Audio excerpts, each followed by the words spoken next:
Here's a question. What final instructions would you give a team before a mock competition or an actual competition? Excellent question. Probably one of the most important questions that you can ask for a team competition. It's all about preparedness. Students have to go in with a mindset, either it's a mock competition, when they're going into a mock competition or a real competition. And you have to reiterate things to them because they forget, because they get so wound up in the excitement of the competition. So whether it's real or not, I always talk to my teams beforehand. And the number one rule I tell them is read the README file at least 2 times. Because if they do not read that README file and they do something incorrect, it could be detrimental to their score. For instance, if you delete a user or an administrator that is not supposed to be deleted, you can't recreate that account and you cannot get those points back. Or if you lock out a certain protocol according to the README file that needs to be activated and you do something with it, you might not be able to reconfigure it or re-download it in order to get it configured for the competition, and you can lose points for that.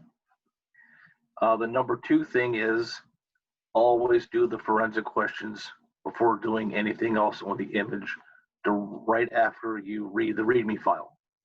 These are the first 2 rules with all the checklists that I've seen, all the checklists I know the students have. README file first, and they always have some 2 times, some of them have 3 times, and then answer the forensic questions. Because those forensic questions are tied directly to the image.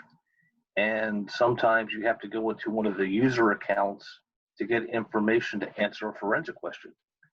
So if you delete a user account before you read the README file and he realizes it's not supposed to be there, or he's supposed to be there, or you find out that, okay, I have to delete him, but I need his account to answer a forensic question, you're not going to be able to get those 8 points. So read the README file. Second thing you do is go through the forensic questions. Don't do anything else until you answer those forensic questions. After that, whatever's on your checklist or whatever your normal is for a competition, the students can then go forward. But those are the 2 number 1 rules. Always read the README file twice at least. Take notes of what the README file is telling you to do and answer the forensic questions before you delete or remove anything. Great. I seem to remember you telling me once, Frank, that at the heart of this competition is you are hardening a system. If you understand what that means, then you understand what you're expected to do. Is that correct? That is correct. The Cyber Patriot competition is a cyber defense competition, which means it is, in industry terms, a blue team competition. You are creating a more secure system and a more secure network. How's that translated over to industry? Your students are then knowing and learning practices that help establish cybersecurity principles.